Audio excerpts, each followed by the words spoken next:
مشترکہ کا لحاظ نہ کریں کہ جو حقیقت واحدہ ہے تو متخالفان یا متقابلان ہو سکتے ہیں، لیکن اگر جو ہے حقیقت واحدہ مشترکہ کا لحاظ کریں گے تو مثلان ہیں۔ پھر متقابلان کی 4 قسمیں انہوں نے بیان کی کہ متقابلان یا نقیضان کا تقابل ہے، یا ملکہ اور عدم ملکہ کا تقابل ہے، یا ضدان کا ہے، یا متضائفان کا ہے۔ ان کو تفصیل سے بیان کر دیا۔ شروع میں جب ہم نے مباحث الفاظ کو بیان کیا تھا تو مباحث الفاظ کی ہم نے اس میں جو الفاظ کی تقسیم کی تھی وہاں بیان کیا تھا کہ الفاظ کی تقسیم 3 طرح کی ہے، یا لفظ ایک ہے اور معنی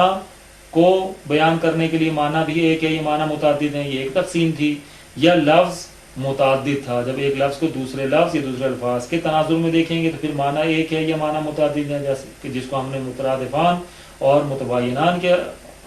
انداز میں بیان کیا۔ اور اب تیسری اور آخری تقسیم جو ہے اسی لفظ کی مباحث الفاظ میں،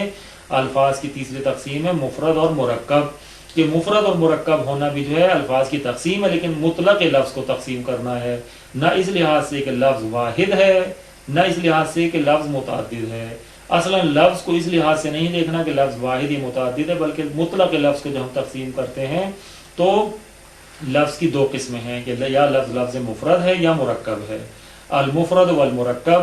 کہ مفرد و مرکب کی تیسری تقسیم ہے لفظ کی، کہ ينقسم اللفظ مطلقاً، لفظ جو ہے مطلقاً تقسیم ہوتا ہے، بعد میں بیان کر رہے ہیں الی قسمین، 2 قسموں کی طرف۔ لیکن کس لحاظ سے مطلقاً کہہ رہے ہیں لفظ تقسیم ہوتا ہے؟ کہتے ہیں غیر معتبر فیہ یکون واحدا او متعددا، کہتے ہیں اس مطلق کا تعلق اس سے ہے کہ لحاظ نہیں کیا گیا، اعتبار نہیں کیا گیا اس لفظ میں کہ وہ لفظ ایک ہے، واحد ہے یا متعدد ہے۔ اس سے چشم پوشی کرتے ہوئے، صرف نظر کرتے ہوئے مطلق لفظ کو جو ہم دیکھتے ہیں تو لفظ 2 طرح کا ہے، الف المفرد یا مفرد ہے، بے کو پھر بیان کر رہے ہیں، کریں گے بعد میں، کہ المرکب۔ اب جب لفظ مفرد ہے تو مفرد جو ہے منطقیوں کے یہاں نحویوں کے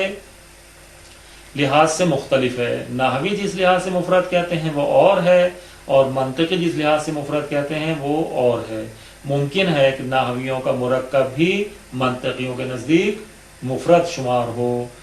البتہ منطقی 2 لحاظ سے لفظ مفرد کو بیان کرتے ہیں، المفرد و یقصد المنطقیون بہ، کہتے ہیں لفظ مفرد جو ہے منطقی اس سے یہ قصد اور ارادہ کرتے ہیں کہ یا جو ہے لفظ مفرد اس طرح سے ہے، اولاً پہلے مرتبے میں، پہلے اس میں کہ اللفظ الذی لا جز لہ، کہ ایسا لفظ جس کا اصلاً کوئی جز نہیں ہے، یعنی وہ لفظ تجزیہ بردار نہیں ہے، اس کو جدا جدا اور جز جز نہیں کر سکتے، ایک ایسا لفظ ہے جو بسیط ہے، مثل البا فی بن قولے کا کتبت بالقلم، اب کتبت فعل ہے، القلم اسم ہے، اس فعل اور اس اسم کو جو ارتباط اور تعلق دے رہا ہے وہ لفظ با ہے، کہ جس کی وجہ سے یہ اسم اس فعل کے متعلق ہو رہا ہے۔ تو یہ جو بے ہے لفظ با اس بالقلم کے ساتھ، یہ لفظ بسیط اور مفرد ہے کہ جس کا کوئی جز نہیں ہے، اس بے کو ہم ٹکڑے نہیں کر سکتے، تجزیہ و تحلیل نہیں کر سکتے، بے ایک بسیط لفظ ہے۔ وقع فعل و امر من وقع یقی، اور اگر وقع یقی سے فعل امر بنائیں تو قے آتا ہے، یہ جو قے فعل امر ہے یہ بھی کیا ہے؟ جس کا کوئی جز نہیں ہے۔ یہ منطقیوں کے نزدیک ایک قسم کا لفظ مفرد ہے، ایسا لفظ کہ جس کا کوئی جز ہی نہ ہو۔ ثانیاً دوسرا جو مفرد ہے کہ جس کو ہم کہہ سکتے ہیں کہ اس کو بھی مفرد کہا جا سکتا ہے، وہ ایسا لفظ ہے کہ جس کا جز تو ہے لیکن اس جز کا معنی پر دلالت نہیں ہے، لفظ کا جز معنی کے جز پر دلالت نہیں کرتا، جبکہ معنی کا جز بھی ہو سکتا ہے، ممکن ہے معنی کا جز ہو لیکن لفظ کا جز معنی کے جز پر دلالت نہ کرے۔ ثانیاً دوسری کیا ہے؟ اللفظ الذی لہ جزء الا ان جزء اللفظ لا يدل على جزء المعنى حين هو جزء لہ، کہ لفظ جو ہے اس کے لیے جز ہو۔ پہلی تو تقسیم یہ ہو گئی مفرد کی کہ ایسا لفظ کہ جس کا کوئی جز نہیں ہے، دوسری یہ کہ لفظ کا جز ہے، اللفظ الذی لہ جزء، کہ لفظ وہ ہے کہ جس کا جز ہے، مگر یہ کہ لفظ کا جز معنی کے جز پر دلالت نہیں کرتا، باوجود یہ کہ معنی کا بھی جز ہے، لفظ کا بھی جز ہے، معنی کا بھی جز ہے، لیکن لفظ کا جز پورے معنی پر دلالت کرتا ہے، اس کے اجزاء پر دلالت نہیں کرتا۔ ایسا نہیں ہے کہ لفظ کا جز معنی کے جز پر دلالت کرے۔ مثلاً کیا، جیسے مثل محمد علی قرأ عبداللہ، یا عبداللہ اگر مثل کے ساتھ اس کو دیکھیں، مثل عبداللہ عبد الحسین۔ اب یہ جو ہے 5 انہوں نے مثالیں دی ہیں کہ ہر مثال کا علیحدہ علیحدہ ہم جو ہے دیکھتے ہیں کہ اب محمد اور علی جو ہیں یہ دو ایسے اسم ہیں کہ جن کے اجزاء ہیں. مثلا ظاہری طور پر اگر محمد کے ہم دیکھیں کہ میم ہے میم دال، یہ 4 لفظ ہیں. یہ میم مشدد ہے بعد والی، یعنی 5 کہہ لیں، میم کو 2 دفعہ پڑھ لیں، لیکن ظاہری طور پر ہم دیکھ رہے ہیں کہ میم ہے میم دال 4 جز ہیں. یا علی عین لام یہ 3 جز ہیں. ادھر سے ہم دیکھتے ہیں کہ ذات محمد، وہ شخص محمد جس کا نام محمد ہے، اس کے بھی اجزاء ہیں. سر ہے، ہاتھ ہے، سینہ ہے، پیٹ ہے، ٹانگیں ہیں، یہ سارے جو اس کے بھی اجزاء ہیں. معنی کے بھی اجزاء ہیں، لفظ کے بھی اجزاء ہیں. لیکن آیا ایسا ہے کہ محمد کی میم جو ہے محمد شخص کے سر پہ دلالت کرے، ہے جو ہے اس کے سینے پر دلالت کرے؟ ایسا ہے؟ کہتے ہیں ایسا تو نہیں ہے. پورا لفظ محمد کے جس کے جز ہیں وہ پورا اس معنی محمد، اس شخص محمد پہ دلالت کرتا ہے. باوجود ہی کہ اس شخص محمد کے بھی اجزاء ہیں، لیکن لفظ کا جز معنی کے جز پہ دلالت نہیں کرتا، بلکہ پورا کا پورا لفظ محمد پورے کے پورے اس معنی محمد، اس ذات محمد پر دلالت کرتا ہے. بس لفظ کا جز معنی کے جز پہ دلالت نہیں کرتا. اسی طرح لفظ علی ہے یا قرآ، اس میں کیا ہے؟ قاف، رے، حمزہ، یہ 3 حرف ہیں، یعنی پڑھنا. جب ہم اس کو دیکھتے ہیں کہ یہ لفظ جو ہے قرآ، اس کے اجزاء ہیں، اور اگر اس پڑھنے کے بھی اجزاء دیکھیں کہ کتاب کا پڑھنا، منطق کو پڑھنا، یا نحو کی کتاب کو پڑھنا، یا فلسفی کتاب کو پڑھنا، یہ پڑھنا مختلف طرح کا ہو سکتا ہے. اس کو بھی ہم تجزیہ اور تحلیل کر سکتے ہیں کہ پڑھنا مختلف ہے اور قرأ لفظ کے جز بھی مختلف ہیں. لیکن آیا قاف کی دلالت منطق کے پڑھنے پر ہو، رے کی دلالت نحو کے پڑھنے پر ایسا ہے؟ کہتے ہیں ایسا نہیں ہے، کہ لفظ کی دلالت مطلق پڑھنا پر ہے، نہ یہ کہ پڑھنے کی نوعیت مختلف ہونے کے لحاظ سے ہر پڑھنے پر الگ الگ دلالت ہو. یا عبداللہ جو ہے، عبداللہ 2 وہ ہیں، نحوی لحاظ سے مرکب ہے، مرکب ناقص ہے کہ عبد مضاف ہے اللہ کی طرف، اور عبد کی دلالت جو یا عبداللہ کی دلالت الگ الگ نہیں ہے، ایک ہی شخص پر ہے، لیکن اس کے باوجود عبد مضاف ہے اللہ کی طرف اور مضاف مضاف علیہ ہو کر یہ مرکب ناقص ہیں. لیکن نحوی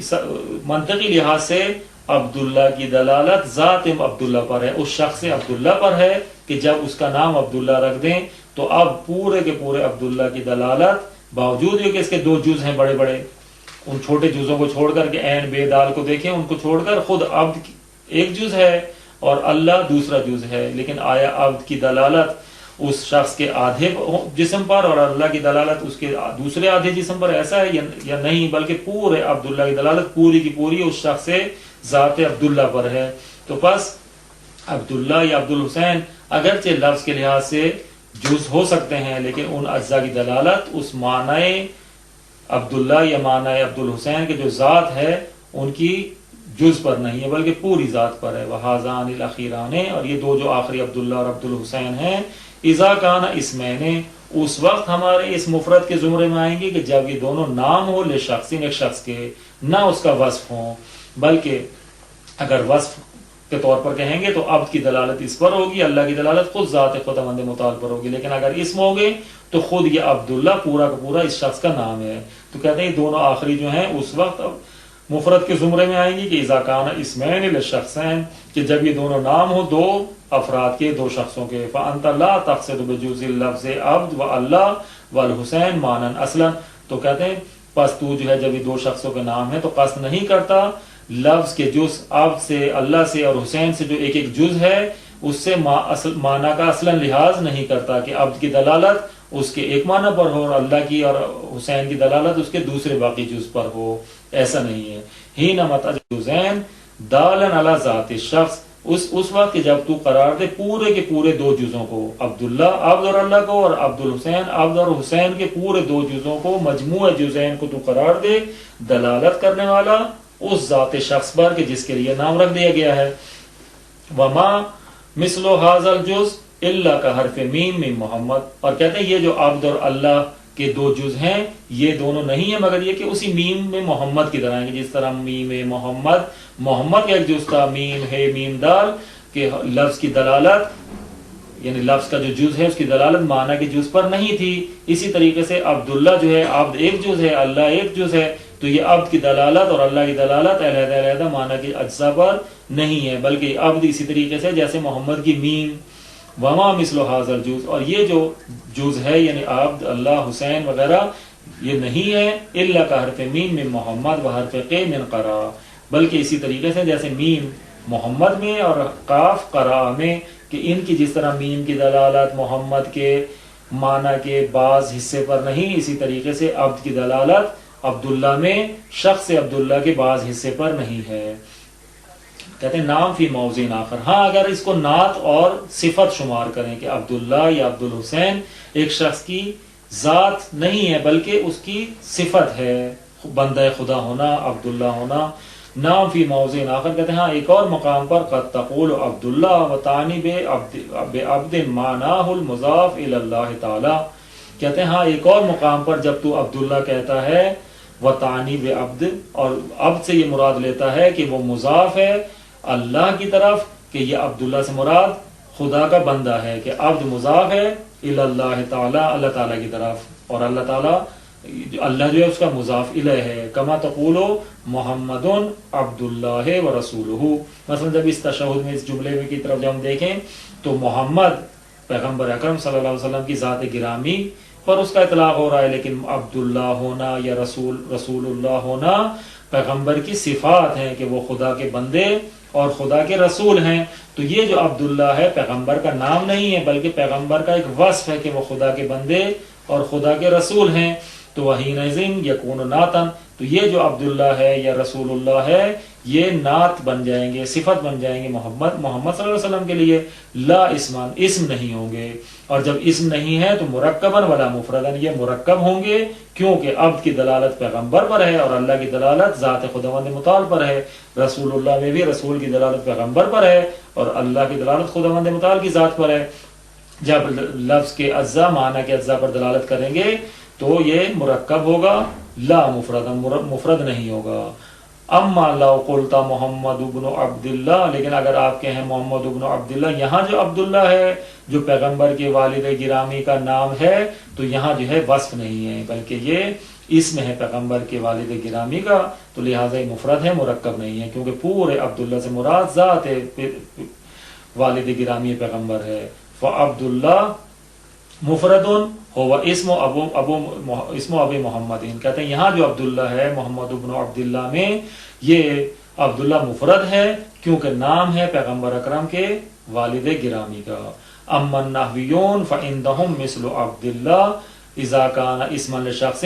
مرکب لا مفرد، یہاں فرق بیان کر رہا ہے کہ نحوی تو اس عبداللہ کا جو نام ہو کسی شخص کا اس کو مفرد شمار کرتے ہیں، لیکن نحوی مرکب شمار کرتے ہیں کیونکہ ان کے نزدیک جو جہت ہے وہ اس جہت سے مختلف ہے کہ جو منطقیوں کے نزدیک جہت ہے، کیونکہ منطقی جس جہت سے دیکھ رہے ہیں وہ دیکھ رہے ہیں کہ لفظ کا جز معنی کے جز پر دلالت کرتا ہو تو مرکب، اگر لفظ کا جز معنی کے جز پر دلالت نہیں کرتا تو مفرد، لیکن منطقیوں کی نحویوں کی نظر اس چیز کی طرف نہیں ہے۔ اما النحویون فعندہم مثل عبداللہ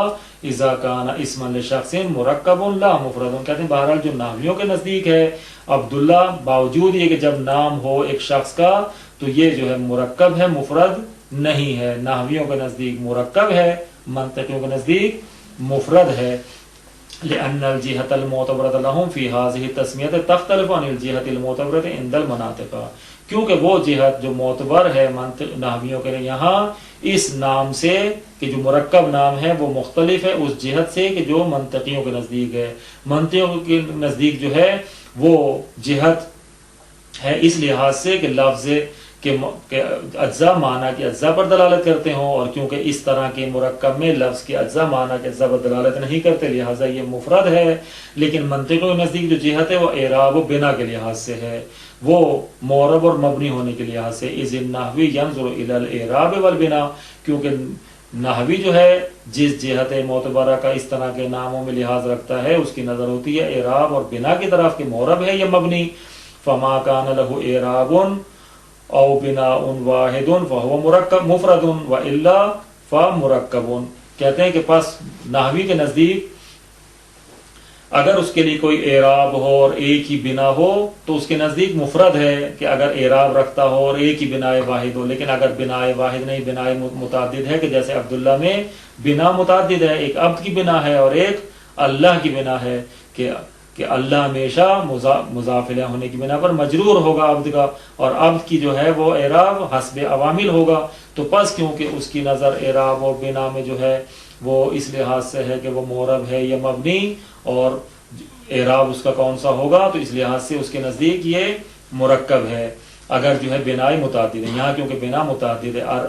عبد کی ایک بنا ہے اور اللہ کی ایک بنا ہے،